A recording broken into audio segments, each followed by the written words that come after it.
Olá, galerinha, tudo bem com vocês? Vamos para mais uma aula, né? Esse vídeo é referente às aulas de sexta-feira, tá? Dia 22 de maio. E aí nós vamos começar com matemática, da página 99 do livro de atividades até a 102, tá? Vamos lá. Nós vamos aqui na questão 5 da página 99 de matemática, do positivo de atividades. Desenhe um retângulo com a metade das medidas deste. Use a régua para medir. Então, você vai pegar a sua régua e vai medir esse retângulo aqui, ó. Vai medir o lado de cima, esses dois lados e esse lado de baixo. Você vai medir e aí você vai vai desenhar um outro retângulozinho embaixo, tá? Com a metade da medida desse quadrado, desse retângulo aqui. Então, se aqui for 10 centímetros, aqui vai ter que ser 5 centímetros. Se aqui são 4 centímetros, aqui tem que ser 2 centímetros e assim por diante, tá? Então, meçam aí esse retângulo e façam a metade dele aqui. E aqui você anota a largura e a altura. A altura é medida por esses lados aqui, ó. A largura por esses aqui, tá bom? Então, você mede direitinho aí que você vai conseguir. Agora, quantos retângulos como esse cabem no retângulo maior? Então, você vai ter que pensar, quantos retângulos do menor que você desenhar aí cabem aqui dentro desse grandão aqui? Se é a metade, né? Quantos vão caber? Vamos lá. Questão 6. Desenhe um retângulo com o dobro das medidas deste. Use a régua para medir.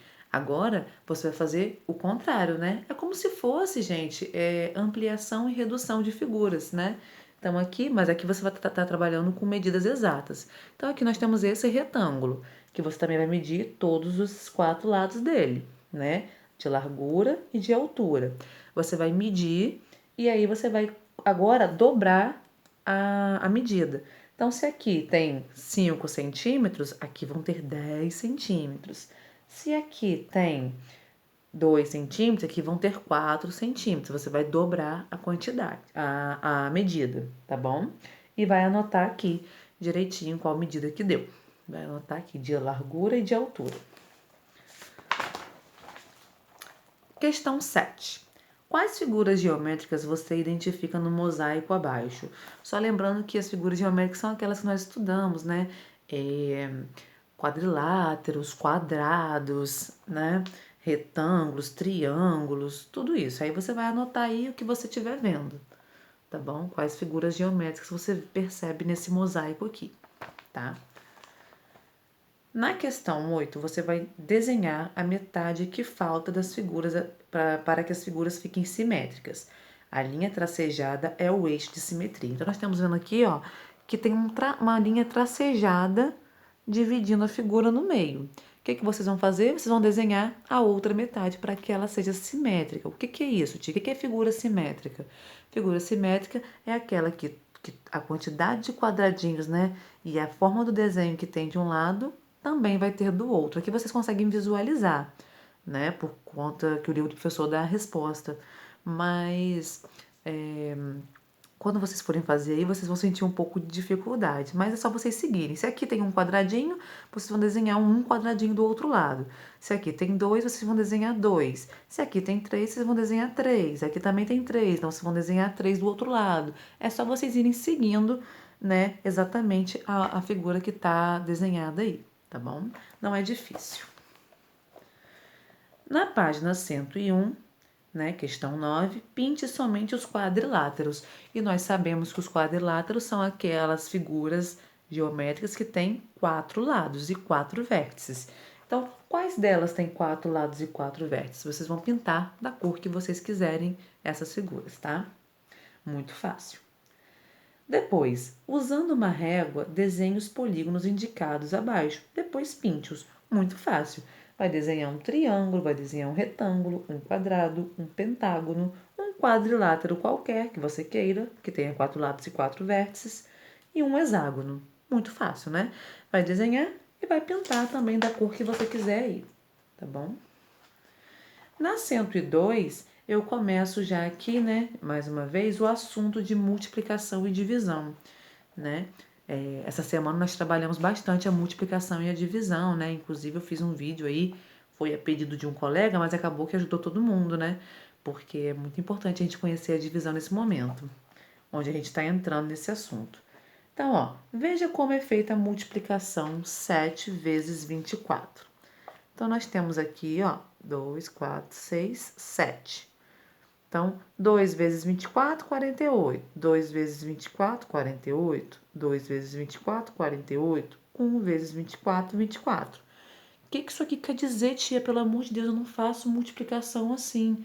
Realmente, a maioria das pessoas não fazem, mas é um jeito de dividir quando a divisão é muito grande, a multiplicação é muito grande. Então, no caso aqui, ó, se você somar 2 mais 2 mais 2 mais 1, vai dar 7. 2, 4, 6, com mais 1, 7. Então, você viu que deu 7. E vezes 24, por que 7 vezes 24? Porque nós está multiplicando aqui o 7 vezes 24. Então, aqui você está multiplicando em partes menores. Então, você vai ter que somar depois 48 mais 48 mais 48 mais o 24 e vai dar 168.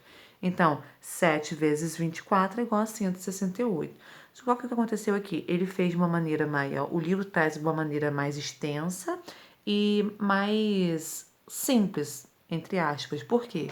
Porque aqui você está lidando com números menores. Então, às vezes, uma criança não sabe a tabelinha de 7, mas sabe a tabelinha de 2. Então, sabendo a tabelinha de 2, ela vai conseguir resolver isso da melhor forma. Então, aqui, 2 vezes 24, 48. 2 vezes 24, 48. 2 vezes 24, 48. Depois ela vai somar tudo isso e vai somar com o resultado que der em 1 vezes 24, que é muito fácil essa conta também. Qualquer número multiplicado por 1 é ele mesmo, que vai dar 24. Então, somou tudo, deu o resultado da conta de uma maneira bem mais rápida e simples, tá? Então, parece uma coisa muito difícil, mas é uma coisa fácil. Então, você vai usar essa ideia para efetuar as multiplicações a seguir. Então, você vai fazer 3 vezes 33. Então, você vai começar como? 2 vezes 33. 2 vezes 33 dá quanto? Depois, 2 para chegar a 3, falta 1. Então, você vai fazer 1 vezes 33 e vai somar o que der na primeira com a segunda, tá bom? Que aí você vai descobrir quanto que é 3 vezes 33. Se você não conseguir fazer desse jeito que o livro está pedindo para fazer, pode fazer do jeitinho que você sabe.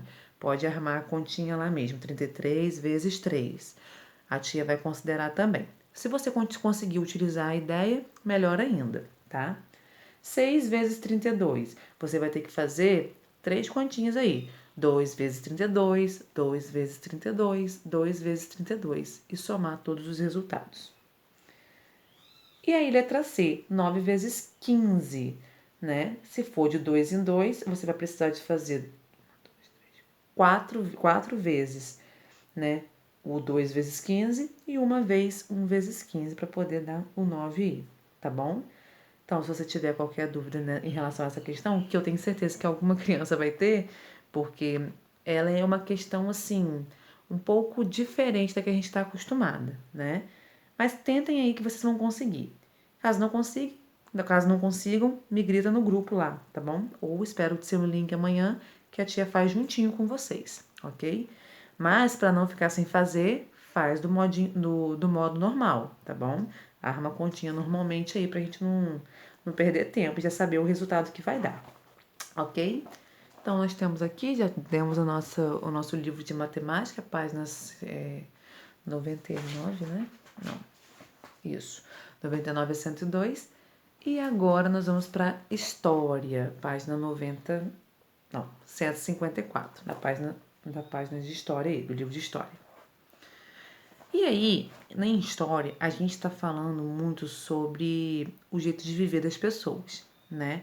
E agora a gente vai falar um pouquinho, nós já falamos sobre o jeito de viver dos indígenas, e agora vamos falar um pouquinho sobre o jeito de viver dos europeus, dos indígenas e depois dos europeus um pouquinho. Isso, dos europeus. Então vamos lá. Características dos povos indígenas. Na época da chegada dos portugueses, havia diversos grupos indígenas na terra que mais tarde seria chamada de Brasil. Então nós já sabemos que quando os portugueses chegaram aqui, haviam os indígenas, né? Que tinham uma cultura totalmente diferente da deles. Alguns exemplos de povos que existiam na época, né, eram quais? Os tamoios, os tupinambás, os carijós, entre muitos outros. Cada povo indígena tinha características próprias, mas alguns costumes eram comuns. Então, o que tinha num povo tinha no outro. Por exemplo, não havia distinção de riquezas, pois todos tinham direito à terra e a tudo que dela obtinham. Praticavam a pesca e a agricultura, dividindo coletivamente sua produção. Então, tudo que eles conseguiam da natureza, eles dividiam igualmente. Apesar de os povos indígenas apresentarem alguns costumes em comum, havia diferenças entre eles. Além de falarem línguas distintas, línguas diferentes, viviam em aldeias, né? Os indígenas viviam em aldeias, nas quais a disposição das casas ora era circular, ora retangular, ou ainda disposta em linha reta. Os chefes eram escolhidos entre os homens mais velhos da tribo. O chefe tinha que ser corajoso e respeitado entre os guerreiros. Os chefes das famílias, que são os pajés, né, e os guerreiros, formavam o conselho dos anciãos, que decidia sobre quando mudar de lugar, para onde ir e construir as novas casas. Então isso daqui é um pouco do modo de viver dos indígenas, tá? Então eu gostaria que vocês grifassem essa parte do texto de na época da chegada dos portugueses até casas, tá? Grifa direitinho aí, porque essas informações são importantes. E aí depois, observe a imagem de uma habitação tupinambá retratada em 1593 pelo alemão Theodor de Bry, acredito que seja assim que se pronuncia, com base nos relatos do viajante alemão Hans Stending, que esteve 2 vezes no Brasil. Descreva como de Bry retratou a aldeia tupinambá do século XVI, de 1501 a 1600. Então, observa bem, ó. Nós temos aqui cercas, nós temos aqui as ocas, ó, em formato retangular, ó. E eles faziam seus rituais aqui no meio, tá? Então, observa bem o desenho e escreva aí com as suas palavras, tá? Como que era essa aldeia indígena aqui, tá bom? Página 155. Agora, observe a obra Índios em Sua Cabana, produzida pelo artista alemão Johann Moritz Rugendas, do século XIX, acredito, né? Século XIX, 1801 a 1900, e responda as questões a seguir. Então, nós temos aqui essa obra de arte que vocês vão observar para poder estarem respondendo essas questões. Letra A. Descreva como o artista Rugendas retratou a cabana dos indígenas. Como era a cabana dos indígenas nesse caso aí? Né? Eram feitas de folhas, né? Tá tudo aí. Olha aí a cabaninha. É porque não parece, mas isso aqui atrás deles é uma cabana, tá? Aqui atrás deles. Aí você tem que dizer para mim como que era feito, né? Tipo de folha, enfim. Letra B. Quantas pessoas há na cabana? Pinte o quadradinho com a quantidade correta. Nós temos 6 pessoas, 7 ou 8 pessoas. Presta atenção aí. Bebezinho de colo também conta. Letra C. O que as pessoas retratadas por Rugentas estão fazendo? Então, na sua opinião aí, o que elas estão fazendo, né? Estão fazendo nessa obra de arte aí? 3. Ao observar a imagem de uma habitação retratada por Debray e outra por Rugendas, o que é possível concluir? Então, agora vocês vão comparar a imagem feita por esse artista e a imagem feita por esse artista.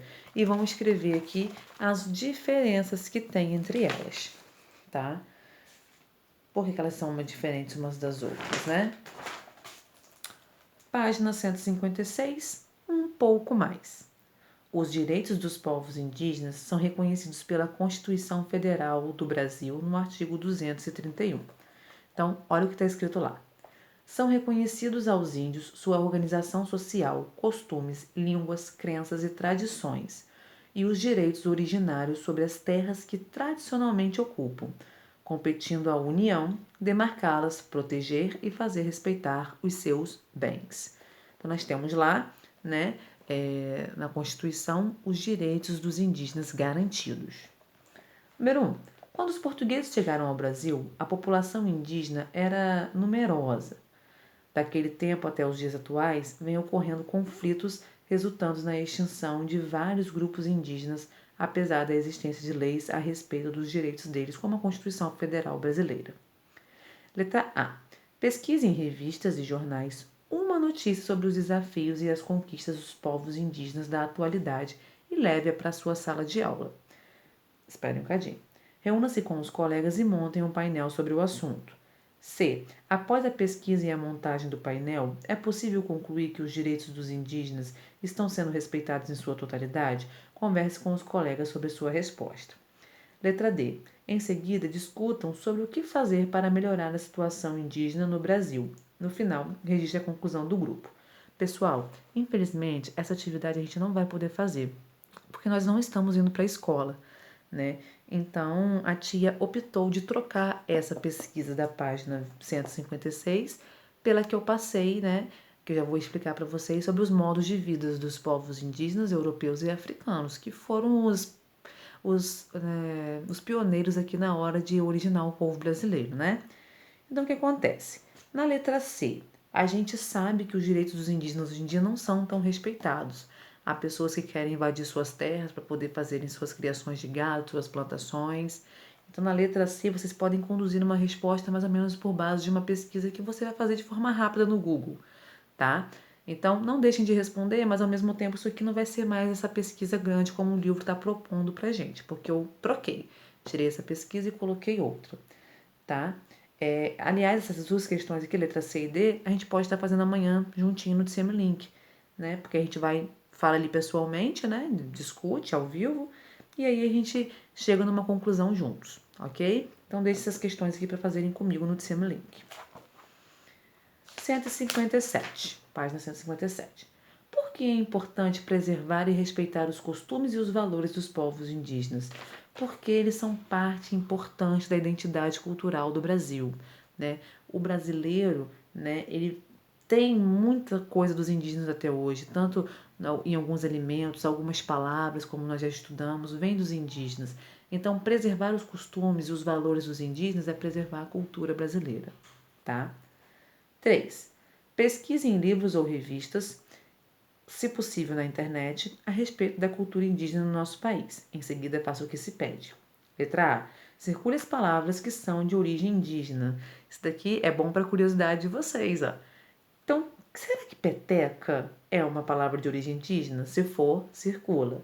Batuque, xadrez, oca, mochila, pajé, algodão, tapioca. O que for indígena, você circula. O que for palavra indígena, você circula. Letra B. Desenhe 3 alimentos de origem indígena consumidos em sua casa. Então, por exemplo, se você come aipim, você pode desenhar o aipim, tá bom? Se você come... não vou falar tudo, né? Mas se você come tapioca, também é um alimento que vem lá da origem indígena. Então, você pode desenhar também uma tapioca aí. E a terceira eu vou deixar você pesquisar. Letra C. Peça a uma pessoa adulta da família que lhe conte uma receita feita com, pelo menos, um alimento de origem indígena. Registre a receita nas linhas a seguir. Então, você vai pedir ajuda aí à mamãe, ao papai ou a um irmão mais velho para poder estar fazendo essa questão com vocês aí de uma receita com um alimento de origem indígena, tá?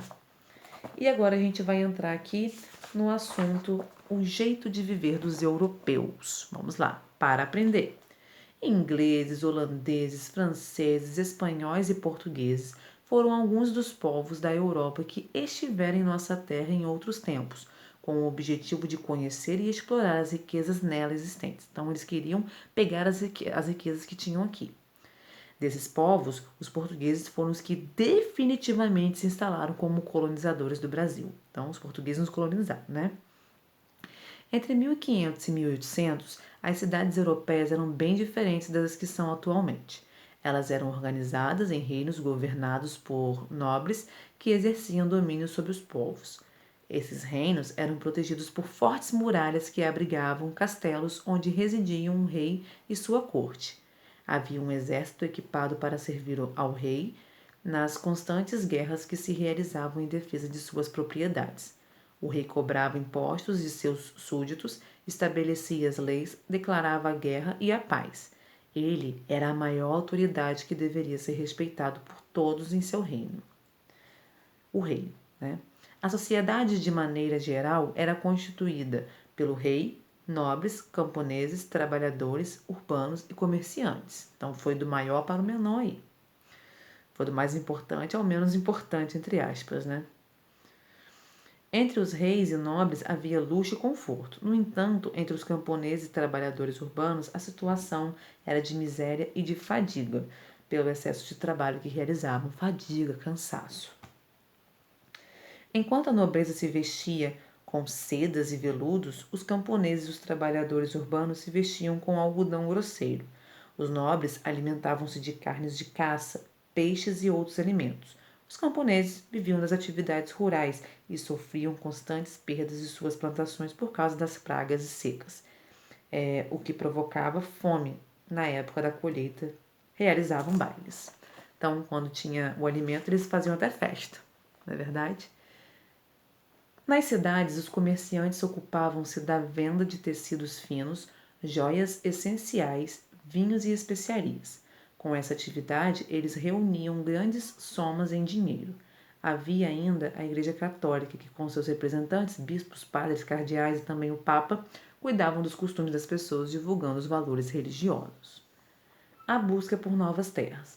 Os governantes e os comerciantes europeus tinham interesse por descobrir novas terras, onde houvesse riquezas para serem exploradas, principalmente ouro e pedras preciosas. Com o ouro, era possível fabricar moedas, fortalecer o comércio e enriquecer os reinos. Então, essa informação é importante. Podem grifar, tá? Esse primeiro pedaço aqui, porque ele é importante.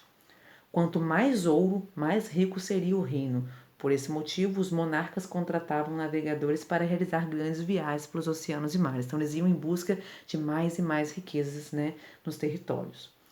Foi nessa condição que os portugueses chegaram ao Brasil e aqui permaneceram, fundando povoados, vilas e cidades. Eles colonizaram o Brasil.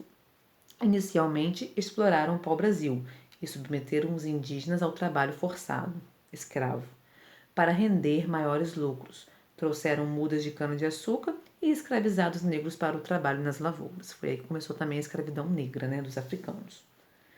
E aí, de acordo com essas informações que nós estudamos, vocês vão completar a cruzadinha. Tipo de moradia onde residia o rei e sua corte, né? Membro da Igreja Católica, um tecido que era utilizado pelo rei e pela nobreza, povos que se instalaram definitivamente no Brasil, os primeiros habitantes do Brasil, embarcações utilizadas pelos portugueses na conquista de novas terras. Aí vocês vão pensar, vão refletir e vão completar a cruzadinha aí, que eu sei que vocês amam. Segunda questão, observe as duas imagens a seguir. Né? Vocês vão observar e vão descrever a cena da imagem A. Né? O que está acontecendo nessa cena aqui? Né? Você vai escrever de acordo com o que você está vendo. O que você está vendo nessa imagem. B. Marque com um X o grupo social que a imagem A representa. Né? Será que representa os camponeses? Será que representa os nobres ou os trabalhadores urbanos? Letra C. Agora, descreva a imagem B. Agora a gente vê aqui, né? Mais gente junta, né? Então, lê também, gente, a legenda, que ela é muito importante numa imagem, tá? E aí você descreve. Letra D, marque com um X o grupo social que a imagem B representa. Os nobres, os trabalhadores urbanos ou os camponeses? Olha lá na legenda. E a letra E, qual a diferença entre o vestuário, né, roupa, das pessoas da imagem A e os das pessoas da imagem B? Qual é a diferença de roupa, né, que elas estão vestindo aí nas duas imagens, tá, pessoal? Então, essa é a nossa atividade de história e de matemática da sexta-feira. E agora eu vou explicar um pouquinho sobre o nosso trabalho. Meu tempo está acabando aqui, deixa eu explicar rapidamente. Vocês também vão fazer um trabalho com capa, com informações e com imagens a respeito do modo de viver dos portugueses, né, que são os europeus, enfim, os europeus, os indígenas e os africanos, que foram os 3 povos que deram origem ao povo brasileiro, que nós vimos. O que vocês vão pesquisar? Cultura, o que eles comem, como se vestem, pode ser de antigamente, pode ser de atualmente, vocês podem fazer um paralelo, tá? Entre as duas épocas. Você pode falar um pouquinho sobre a história do Brasil com esses 3 povos. Você pode explorar. Também não quero uma pesquisa enorme, mas eu quero uma pesquisa organizada que fale um pouquinho sobre cada um desses 3 povos, ok? Então, qualquer dúvida, entre em contato com a tia sobre como você pode fazer, né? E amanhã no Time Link talvez a gente tire mais dúvidas sobre esse trabalho, ok? Então, bons estudos para vocês e até amanhã. Beijo!